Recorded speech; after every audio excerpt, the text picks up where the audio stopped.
नमस्कार, आपण पाहताय कोकणचं नंबर 1 महा चॅनल कोकणसाद लाईव्ह बातमीपत्रात आपलं स्वागत। सुरुवात करूया हेडलाईन्सनं। हेडलाइन्सचे प्रायोजक आहेत पारुल युनिव्हर्सिटी, यह पॉसिबल है।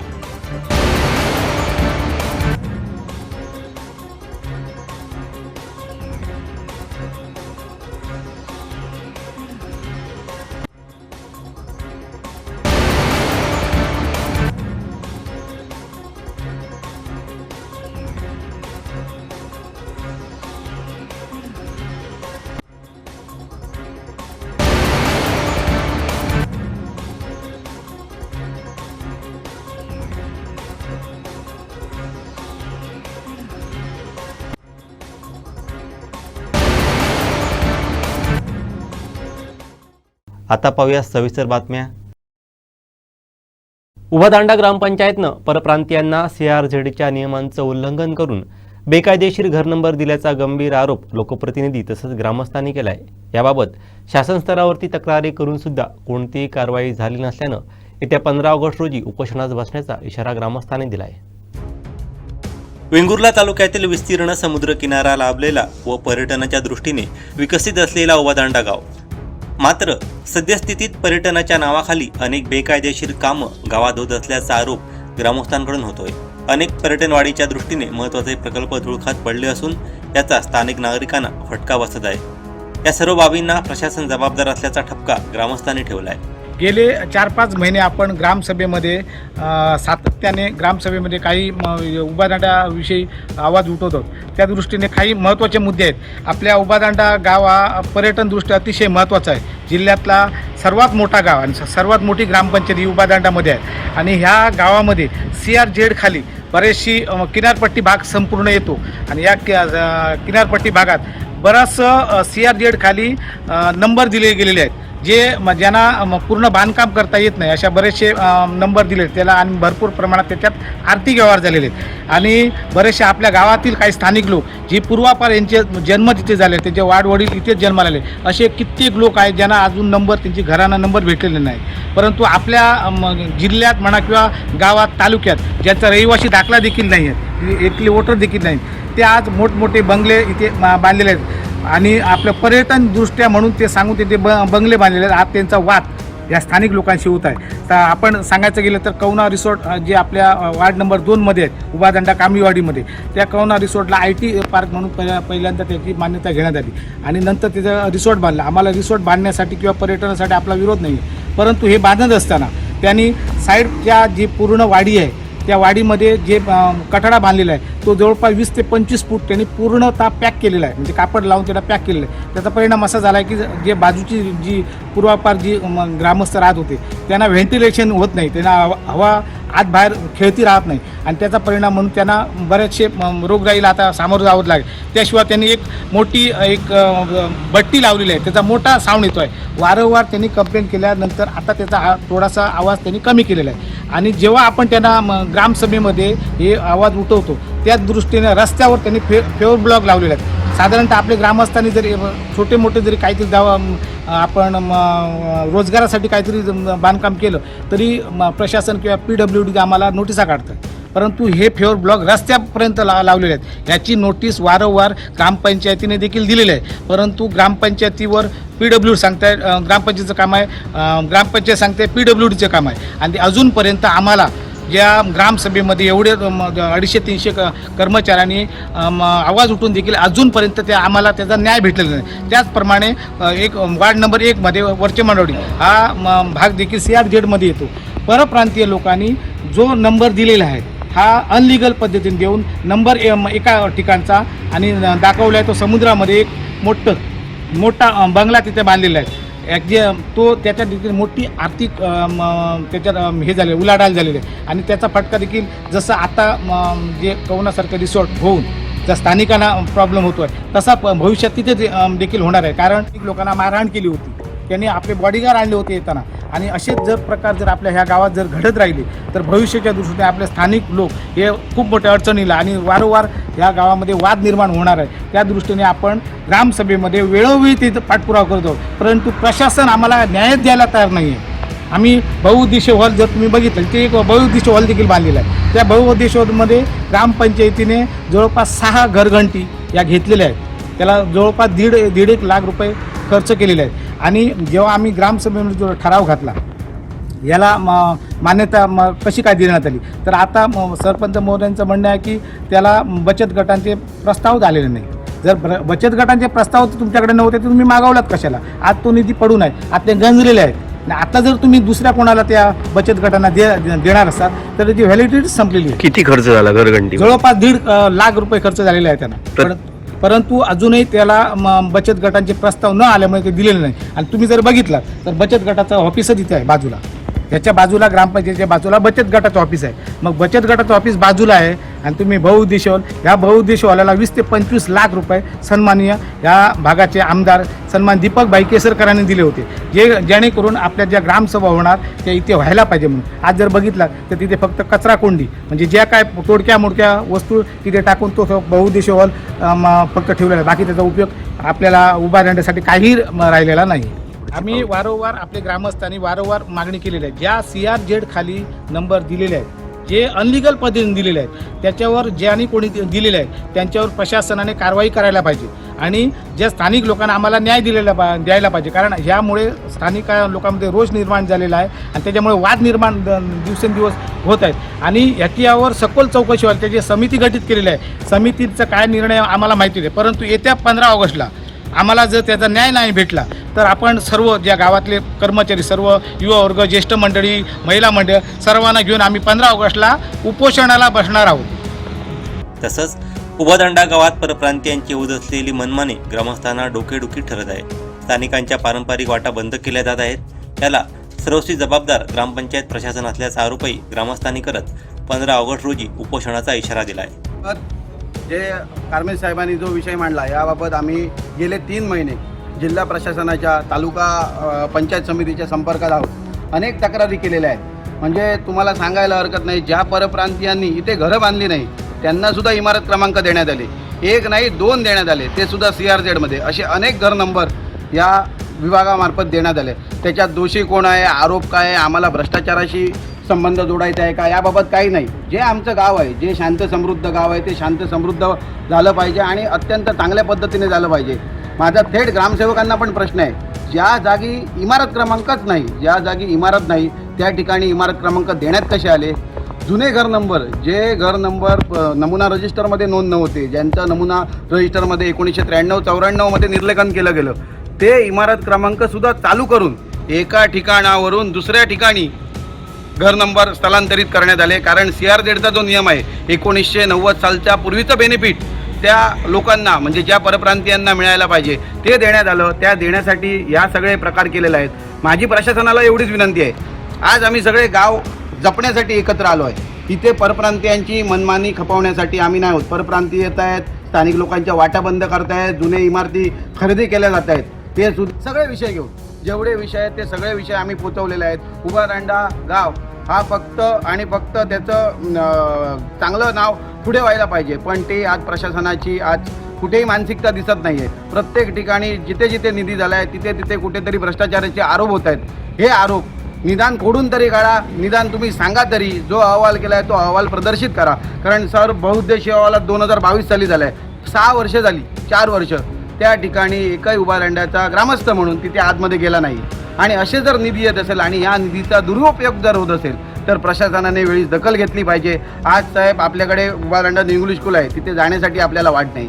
पर्यटन जो आहे, जो MTDC आहे त्याची दुरावस्था करून ठेवली आहे, कवितांच्या गावाची दुरावस्था केली आहे. पण प्रशासन इमारती क्रमांक एका ठिकाणच्या दुसऱ्या ठिकाणी म्हणजे CRZला प्रोत्साहन आज कुठे ना कुठे ग्रामपंचायत प्रशासन, मग ग्रामसेवक असतील किंवा अन्य त्यात सहभागी, ते देत आहेत. आणि त्याचे सगळे पुरावे आम्ही ग्रामपंचायत विभागाकडे दिले आहे. त्याची जर सखोल चौकशी आज नाही झाली तर उद्या कोणतरी आमच्यासारखा तरुण आवाज पुढे उठवणार नाही आणि हे जे शांत समृद्ध गाव आहे ते परप्रांतीयांनी वेटीस धरणार आहे, अशी आम्हाला भीती आहे. त्याचप्रमाणे काल जे आम्ही तुम्हाला सांगितलं की महसूल मंत्र्यांनी निवेदनं दिली आहे, काही ठिकाणचे 7-12 नावावर न होता सुद्धा त्यांना इमारत क्रमांक त्यांच्या नावावर चढलेले आहेत.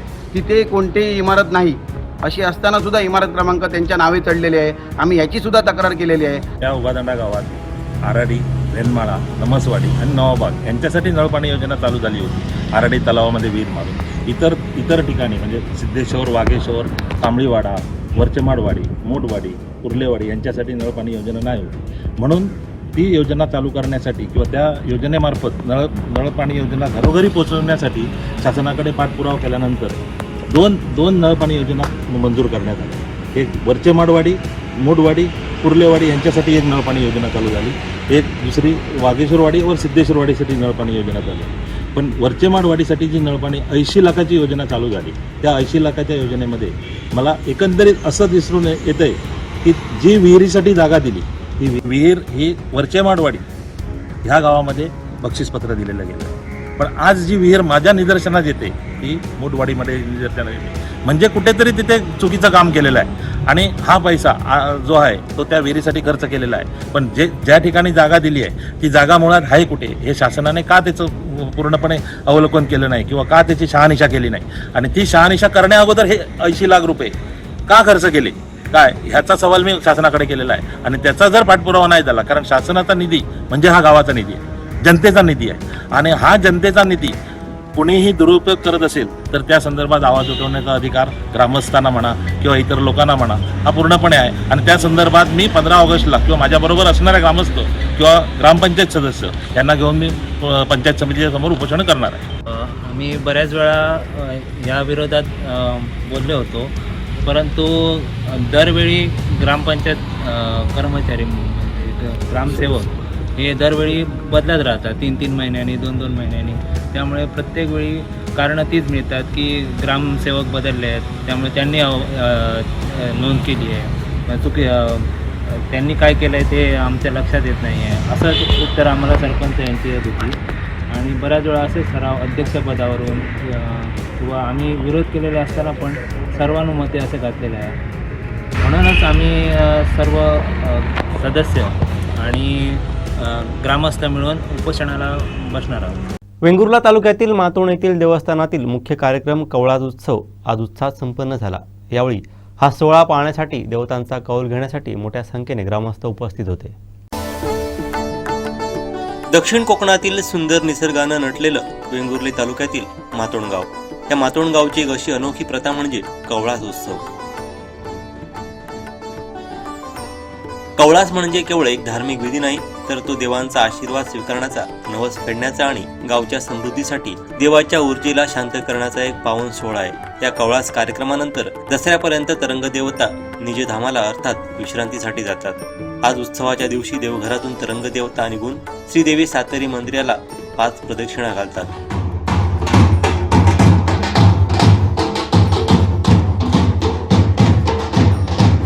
तिसऱ्या प्रदक्षिणेच्या वेळी अवसराच्या रूपात देवतेचा संचार उतरतो आणि तरंगदेवीच्या मांडीवर बसवले जातात.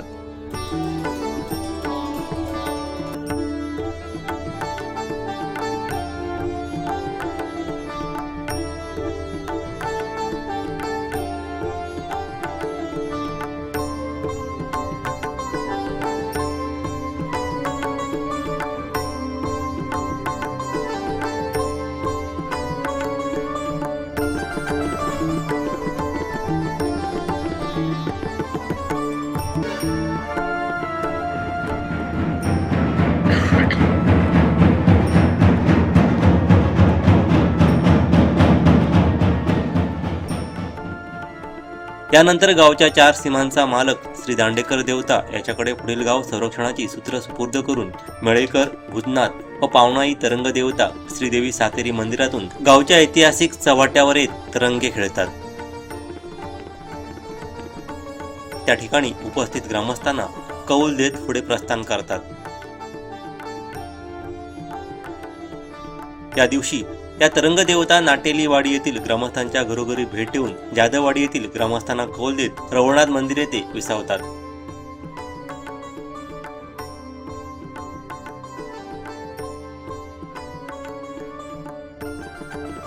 तब्बल 2 महिने ही देवता इथे विश्रांती घेतात.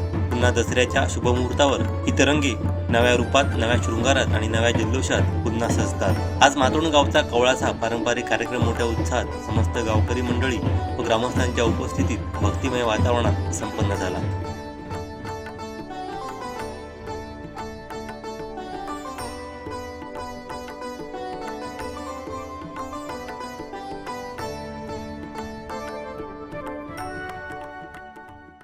कुडाळ इथं चालू असलेल्या गणेश घाटाचं काम तत्कालीन पर्यटन मंत्री आदित्य ठाकरे यांच्या कार्यकाळात मंजूर झाल्याचं वैभव नाईक यांनी सांगितलंय. पाहूयात. आदित्य ठाकरे पर्यटन मंत्री असताना आणि शिवसेना पक्षप्रमुख उद्धवजी ठाकरे मुख्यमंत्री असताना भंगसा नदी सुशोभीकरणासाठी मंदार शिरसाट नगरसेवक आणि त्यावेळी उपनगरसेवक होते आणि त्यांनी 90 लाख रुपये या गणपती स्थानाचं नूतनीकरण करण्यासाठी आणले होते आणि आम्ही जवळजवळ 5 कोटी रुपये भंगसा नदीच्या जमीन ॲक्विजिशनसाठी आणि 2 कोटी रुपये भंगसा नदीमध्ये हे करण्यासाठी सुशोभीकरण करण्यासाठी आणले होते आणि त्याचं कामाचं या ठिकाणी पाहणी करण्यासाठी आलो आहे.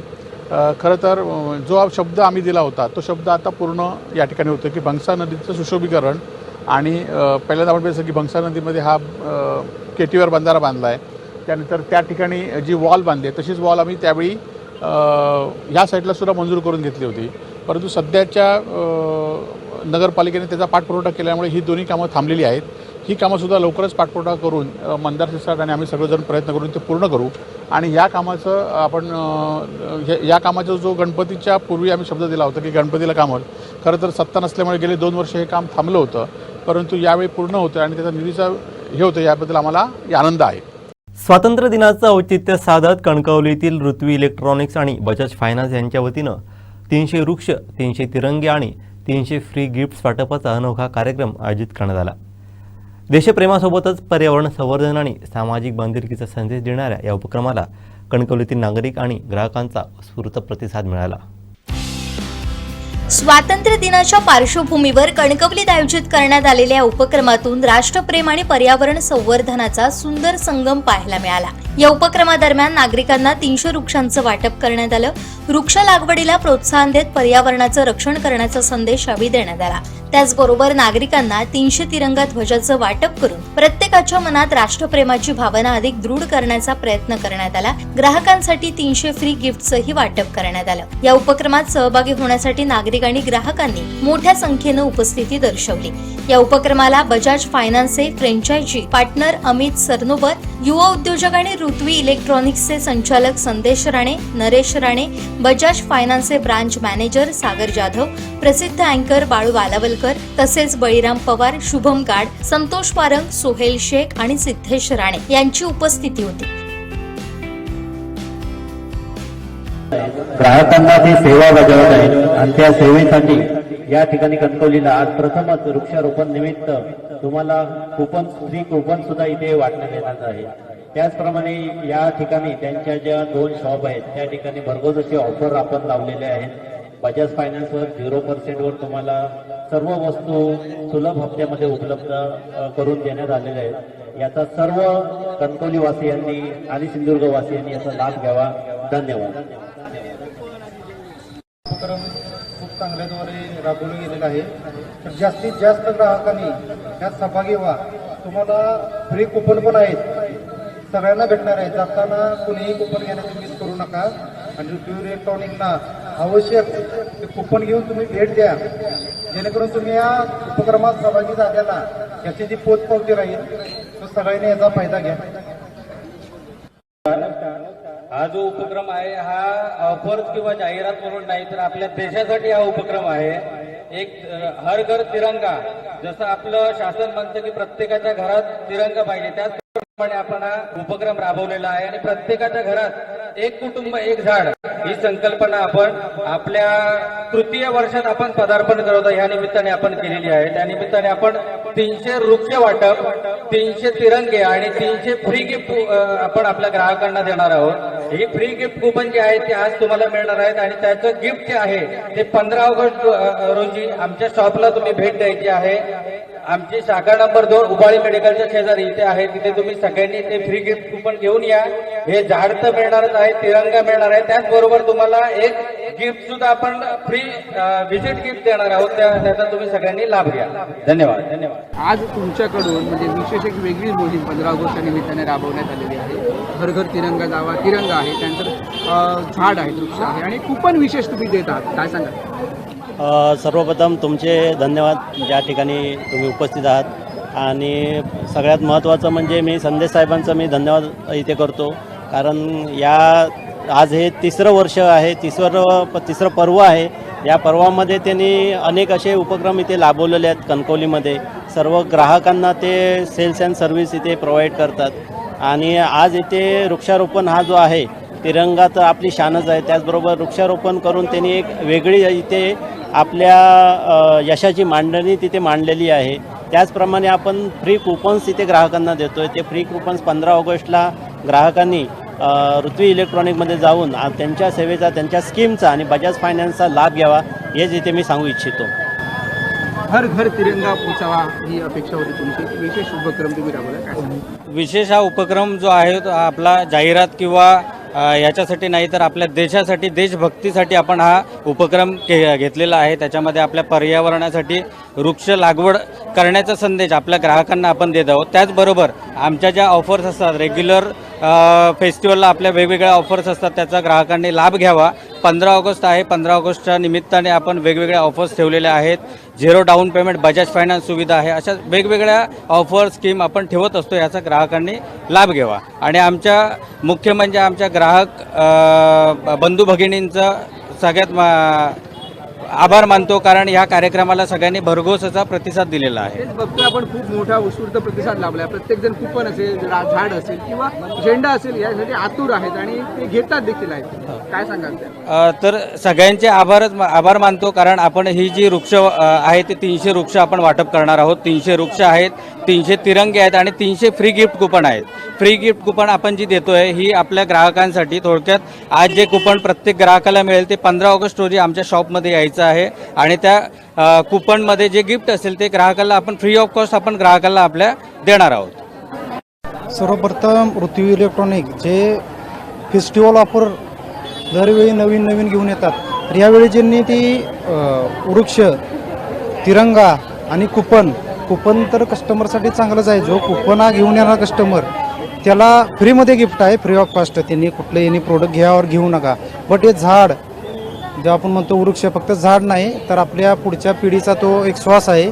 आणि तिरंगा 3 रंगाचा फक्त झेंडा नाही तर आपल्या स्वातंत्र्याचा, स्वाभिमानाचा आणि आपल्या पूर्वजांच्या त्यागाचा तो एक अभिमान आहे.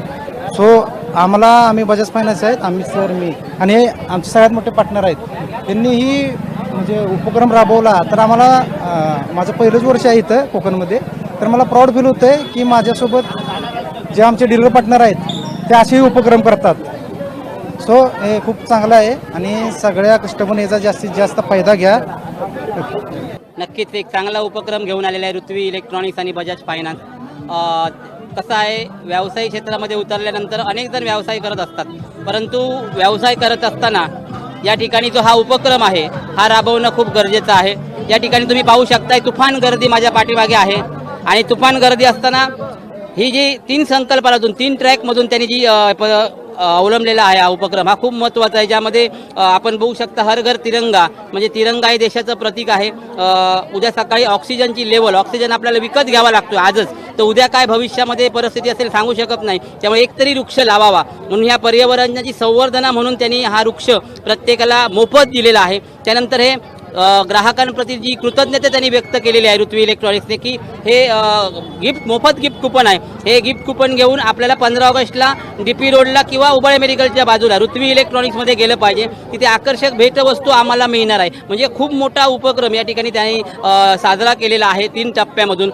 देशप्रेम, वृक्ष संवर्धना आणि ग्राहकांबद्दल कृतज्ञता असा हा उपक्रम त्यांनी साजरा केलेला आहे. त्यांना खूप खूप शुभेच्छा. खूप गर्दी झालेली आहे. कसा वसा मी हा वृक्ष घेऊन आलेलो आहे. खूप गर्दी आहे आणि त्याला खूप साऱ्या शुभेच्छा आहेत. देशाच्या स्वातंत्र्याचा उत्सव साजरा करताना पर्यावरण संवर्धन आणि सामाजिक बांधिलकी जपण्याचा संदेश या उपक्रमातून देण्यात आला. त्यामुळे या उपक्रमाचं नागरिकांकडून कौतुक करण्यात आलं. अतिशय स्तुत्य कार्यक्रम आहे. पृथ्वी वाचवायची असेल तर आपल्याला वृक्षारोपण अतिशय महत्वाचं आहे. प्रत्येकाने केलं पाहिजे आणि तिरंगा हा आपली शान आहे, ती प्रत्येकाच्या घरी असली. काय सांगाल, वृक्ष वाटप आहे आज जो आपण ग्लोबल वॉर्मिंगचा प्रॉब्लेम फेस करतोय, त्यामध्ये जर प्रत्येकाने जर पावसाळ्यात जर निदान 5 झाडं आणि एक तरी झाड जरी लावलं तरी आपली वसुंधरा हिरवीगार होईल आणि आपण जो प्रॉब्लेम फेस करतोय ग्लोबल वॉर्मिंगचा तो काही प्रमाणात कमी होईल. उपक्रम आहे. झाड पण देत आहेत आणि तिरंगा पण.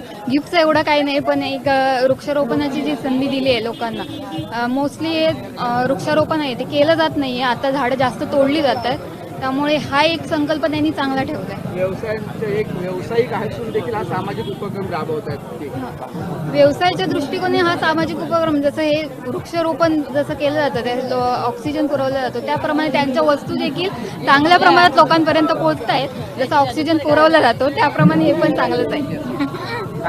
कमतरता सध्या जाणवतच आहे, त्याच्यामुळे प्रत्येक घरी नाही तर प्रत्येक माणसाने एक झाड लावून जगवलं पाहिजे. नुसतं लावून उपयोग नाही, ते जगवलंच पाहिजे, तर माणसं जगणार. माणसं जर जगायची असेल तर झाडं जगवली पाहिजे. आज ऋतवी इलेक्ट्रॉनिक हा एक वेगळा उपक्रम, त्यांनी भरारी त्यांची अशीच हो, आमच्या झाडाप्रमाणे त्यांच्या व्यवसायाची पण भरारी चांगली हो.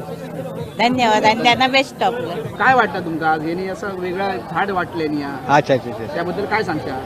काय चांगलं स्क्रीम केलेली आहे. वैभववाडी फोंडा मार्गावरील खड्डे बुजवण्याच्या कामात ठेकेदाराचा अजब कारभार समोर आलाय. खड्डे बुजवल्यानंतर त्यावरून वाहनं जाऊ नयेत म्हणून चक्क खड्ड्यांच्या सभोवताली फेवर ब्लॉक आणि चिरे लावण्यात आले आहेत. मात्र रात्रीच्या अंधारात फेवर ब्लॉक आणि चिरे वाहन चालकांना थेट दिसून न आल्यानं त्यावर धडकून अनेक दुचाकी स्वारांचे अपघात झाल्याचा प्रकार समोर आलाय. वैभववाडी फोंडा मार्गावर खड्ड्यांमुळे वाहन चालक आधीच त्रस्त आहेत. या मार्गावरील खड्डे बुजवण्याचं काम सध्या सुरू आहे. भर पावसात सिमेंटनं खड्डे भरण्याचं काम सुरू आहे. मात्र खड्डे बुजवण्याच्या कामाची पद्धतच आता अपघाताला कारणीभूत ठरत असल्याचं दिसून येत आहे. खड्डे बुजवल्यानंतर त्यावरून तातडीने वाहने जाऊ नयेत यासाठी संबंधित ठेकेदाराकडून खड्ड्यांच्या सभोवताली फेवर ब्लॉक आणि चिरी लावण्यात आले आहेत. शासकीय विश्रामगृह ते कासारव्हाळ परिसरात हा प्रकार करण्यात आला आहे. मात्र रात्रीच्या वेळी अंधारात हे फेवर ब्लॉक आणि चिरे वाहन चालकांना थेट दिसून येत नाहीत. त्यामुळे मंगळवारी रात्री दुचाकी धडकून अनेकांचे अपघात झाले. यात काही जण जखमी झाले आहेत. विशेष म्हणजे खड्डे बुजवण्यासाठी करण्यात येत असलेले कामही निकृष्ट दर्जाचा असल्याचा आरोप वाहन चालकांकडून होत आहे. पुढे खड्डे बुजवण्याचं काम सुरू असताना मागील खड्डे पुन्हा जैसे थे होत आहेत. त्यामुळे कामाच्या दर्जाबाबत साशंकता निर्माण होत आहे. पावसात केलेली ही डागडुजी किती दिवस टिकणार असा प्रश्नही उपस्थित होत आहे. खड्डे बुजवणं आवश्यक असलं तरी त्यासाठी वाहन चालकांच्या सुरक्षेची काळजी घेणंही तितकंच महत्त्वाचं आहे. मात्र इथे खड्डे बुजवून त्याभोवती लावण्यात आलेले फेवर ब्लॉक आणि चिरेच अपघाताला कारणीभूत ठरत असल्यानं संबंधिताच्या कामाच्या पद्धतीवरती प्रश्नचिन्ह निर्माण झालंय. याबाबत सार्वजनिक बांधकाम विभागाच्या अधिकाऱ्यांशी बोललं असता ठेकेदारानं रस्त्यावर ठेवलेले चिरे व फेवर ब्लॉक काढून टाकण्याबाबत सूचना दिल्या असल्याचं सांगितलंय. किशोर बाजीराव रावराणे, मुक्काम पोस्ट तडुरे, तालुका वैभववाडी, जिल्हा सिंधुदुर्ग. सध्या मी राहतो फोंड्यामध्ये. काल दिनांक 10/8/2026 रोजी रात्री 8:30 वाजता मी या रस्त्याने जात होतो आणि या रस्त्याने ही जी काय कामं केलेली आहेत, हे जे काय दगड लावलेले आहेत, हे सिमेंट भरले, हे पूर्ण खड्डे आणि रस्त्याच्या मध्ये या समोरच्या भागामध्ये पूर्णपणे विस्तृत असे चिराचे दगड लावले होते. त्याच्यावर कुठल्याही प्रकारचं रेडियम नव्हतं किंवा रात्री अंधारात लाईटीत दिसावं असा काय प्रकार नव्हता. आणि मी पडलो, मला इथल्या ग्रामस्थांनी उचललं मला आणि माझ्या पाठीमागून 3-4 जण कसे झाले, ते बिचारे इतक्या बेकार अवस्थेमध्ये पडले, ते छातीवर पडले आणि ते अक्षरशः त्यांना आम्ही उचललं या ठिकाणी आणि ते नंतर हळूहळू ते त्यांच्या घरी गेले. परिस्थिती अशी आहे, हे रस्त्याचं काम करताना आता हा वैभववाडी फोंडा रस्ता आहे, त्या बाजूलाच इथे BNCचं ऑफिस आहे. BNCच्या ऑफिसच्या बाजूला जर अशी अवस्था असेल तर ही कामाचं विचार केला पाहिजे आपण सगळ्यांनी. आणि आत्ता जे सिमेंट टाकलेलं आहे, या सिमेंटमध्ये काही कुठल्याही प्रकारचं कॉन्क्रीट नाही, फक्त मला वाटतं सुकं सिमेंट आतमध्ये टाकून दाबायचं काम केलं आणि ते सुद्धा खड्डे पूर्णपणे पडलेले आहेत. आणि रात्री या ठिकाणी बाबा एखाद्याच्या गाडीची लाईट पडून काहीतरी त्याला दिसायसाठी रेडियम किंवा काहीतरी बाबा अडथळे अशी जेणेकरून दिसले, हे असं कुठल्याही प्रकारची संबंधित ठेकेदारांनी केलेलं नाही आहे. आणि आमची सगळ्यांची अशी कळकळीची विनंती आहे, काल मी पडलो, मी स्वतः पडलो म्हणून मला ती कळकळ जाणवली आणि माझ्या पाठीमागचे जे पडले त्यांची तर अवस्था अतिशय बिकट होती. पुन्हा पुन्हा सांगावं लागतं कारण त्यांची अवस्था खूप वाईट होती. तर याकडे कृपया संबंधितांनी जरा लक्ष द्यावं. खूप वाईट घटना आहे. आणि हे जर तुम्ही फोटो बघितला तर आत्ता काम केलं हे परत मला वाटतं 8 दिवसांनी करावं, अशा बोगस पद्धतीचं काम चाललं आहे. म्हणून आम्हाला या सगळ्या गोष्टींची आता आम्ही जे काय आता आम्ही बोलतोय ते आम्ही अगदी आम्ही कळकळीने बोलतो आहोत. आम्ही रावणेजी, या संदर्भात आपण सार्वजनिक बांधकाम विभागाला देखील पत्र दिलं आहे. त्या पत्रात नेमकं काय म्हणालात नाही आणि अधिकाऱ्यांनी काय आश्वासन दिलं आहे? अजून पत्र दिलेलं नाही आहे. मी त्यांना जाऊन ही त्यांच्या निदर्शनास गोष्ट आणली, त्यांना सांगितलं की मी तुम्हाला रितसर जे काय आहे ते पत्र देतो. आम्हाला काय तेवढंसं आम्हाला काय संबंध याचं काय माहीत नाही आहे. तेवढं मी चांगल्या पद्धतीने तुम्हाला लिहून देतो आणि याच्यावर तुम्ही योग्य ती कारवाई करा. आणि खरोखरच आता गणपतीचं सीझन येतो आहे, कोणाचं काहीतरी वाईट झालं तर सणासुदीला अशी दुःखद घटना नंतर आपण त्याची काळजी करणार किंवा नंतर आपण बऱ्याचशा गोष्टी करण्यापेक्षा त्याच्या आत्ता हे सगळं करा तुम्ही. आणि माझंसुद्धा संबंधित अधिकाऱ्यांना मी त्यांना असं बोललो की साहेब, तुमच्या ऑफिसच्या बाजूला जर असे खड्डे असतील आणि अशी अवस्था असेल तर मग आजूबाजूला तुमचं काय लक्ष असणार, ही जरा शंका निर्माण होते. दक्षिण कोकणची काशी म्हणून ओळख असलेलं श्री क्षेत्र कुणकेश्वर श्रावणी सोमवारच्या पार्श्वभूमीवरती भाविकांच्या स्वागतासाठी सज्ज झालं आहे.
चौकुळ परिसरातील बाबा धबधब्याकडे होणाऱ्या पर्यटनामुळे गेल्या काही काळापासून स्थानिकांना विविध समस्यांना सामोरं जावं लागतंय. विशेष म्हणजे या पर्यटनातून स्थानिकांना कोणताही कर मिळत नसतानाही वाहतूक, गर्दी आणि सुरक्षेचा प्रश्न मात्र स्थानिकांसमोर उभा राहत आहे. पाहूयात.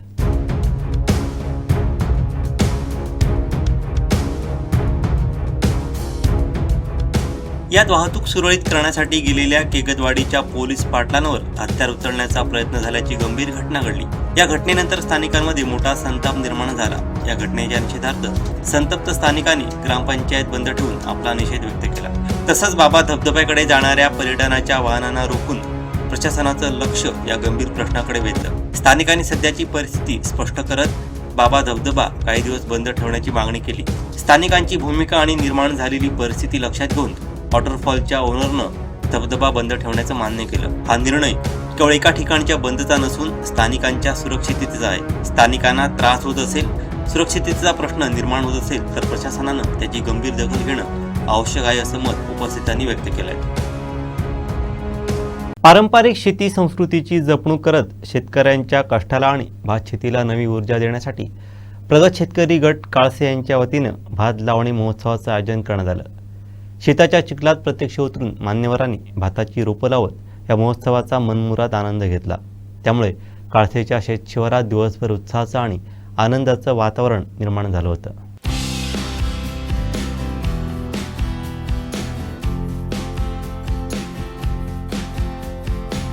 या कार्यक्रमास कणकवलीचे उपविभागीय कृषी अधिकारी उमाकांत पाटील, माजी जिल्हा परिषद अध्यक्ष काका कुडाळकर, धामापूरच्या सरपंच परब, काळसेच्या सरपंच काळसेकर, आत्माध्यक्ष प्रताप चव्हाण, काळसेकर, माधुरी कुडाळकर, आनंदाश्रय अणावचे संस्थापक पवन परब, शेतीनिष्ठ पुरस्कार प्राप्त शेतकरी संतोष गावडे, उद्यान पंडित पुरस्कार विजेते उत्तम फोंडेकर, माजी पंचायत समिती सभापती राजेंद्र परब, प्रगत शेतकरी गटाचे अध्यक्ष श्यामसुंदर मालवणकर, उपकृषी अधिकारी धनंजय गावडे, कृषी सेविका स्नेहा खोत, ग्रामविकास अधिकारी शिरटकर, माजी विस्तार अधिकारी विनायक चव्हाण यांच्यासह 100हून अधिक भात लावणी इच्छुक शेतकरी आणि पर्यटक उपस्थित होते. सकाळपासूनच शेतशिवारात भात लावणीला सुरुवात झाली.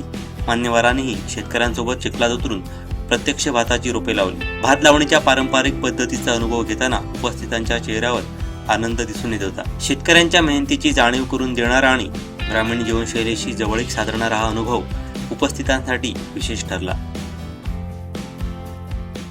ज्या राज्यात आपण राहतो त्या राज्याची भाषा प्रत्येकाला आलीच पाहिजे. त्यामुळे प्रताप सरनाईक यांनी मराठी भाषेच्या संदर्भात घेतलेली भूमिका योग्य असल्याचं आमदार दीपक केसरकर यांनी म्हटलं आहे. पाहूयात. 5 दिवसांची मुदत दिली. आता मुदत दिली जाणार नाही. महाराष्ट्र दिन ते स्वातंत्र्य दिनाची 105 दिवसांची मुदत मराठी भाषेच्या शिक्षणामध्ये दिली होती. या संदर्भात आता प्रताप सरनाईक यांनी मोठे वक्तव्य केलं. नाही बघा, ज्या राज्यामध्ये आपण राहतो त्या राज्याची भाषा प्रत्येकाला आलीच पाहिजे. त्याच्यामुळे त्यांनी घेतलेली भूमिका योग्य आहे असं मला वाटतं. शिक्षणासंदर्भात एक प्रश्न आहे. महाराष्ट्रात 526 शाळा ह्या अनधिकृत आहेत आणि ती 452 शाळा ह्या मुंबईतील आहेत. काही शाळांवर कारवाई करण्याचे आदेश सुद्धा दिले. कसं आहे, हा खूप दिवस अनिर्णित राहिलेला प्रश्न आहे. शाळा कशा, त्यांना किती जागा असावी या संदर्भात नॉर्म्स आहेत. हे नॉर्म्स ज्या झोपडपट्टीच्या म्हणजे जे आपण म्हणतो की अतिशय एकत्र असं किंवा गर्दीच्या ठिकाणी ह्या शाळा निर्माण झालेल्या आहेत. त्याच्यामुळे ह्या शाळा ते नॉर्म्स पूर्ण करू शकत नाही. ज्यावेळेला मी शिक्षण खात्याचा मंत्री होतो त्यावेळेला ह्या शाळातील मुलांना जवळच्या शाळांमध्ये ट्रान्सफर करण्याच्या संदर्भातली एक योजना तयार केलेली होती. परंतु अजूनही त्याच्यावर पूर्णपणे अंमलबजावणी झालेली नाही आहे. आणि ह्या शाळा जर बंद केल्या तर त्या वस्तीतील मुलं ही शिक्षणापासून वंचित होतील. म्हणून सरकारने थोडासा या संदर्भात थोडा हळू जाण्याचा निर्णय घेतलेला असला तर त्याला चुकीचा निर्णय म्हणता येणार नाही. कारण मुलांना सुद्धा शेवटी शिक्षण द्यायला लागतं आणि या ठिकाणी खरोखर ही आवश्यक नॉर्म्स प्रमाणे जागा उपलब्ध नाही आहेत किंवा ते नॉर्म्स तरी तेवढ्यापुरते शिथिल करायला. शेवटी ठळक घडामोडी पुन्हा एकदा. हेडलाईन्सचे प्रायोजक आहेत पारुल युनिव्हर्सिटी. यहाँ पॉसिबल है.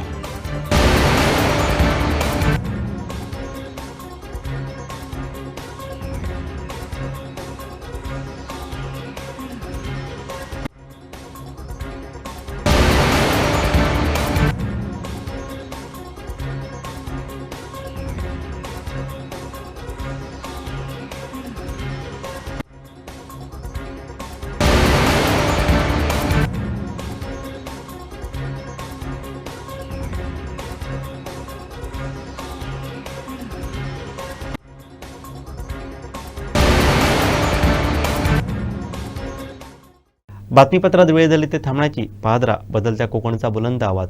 कोकणचं नंबर 1 महाचॅनल कोकण साध लाईव्ह. धन्यवाद.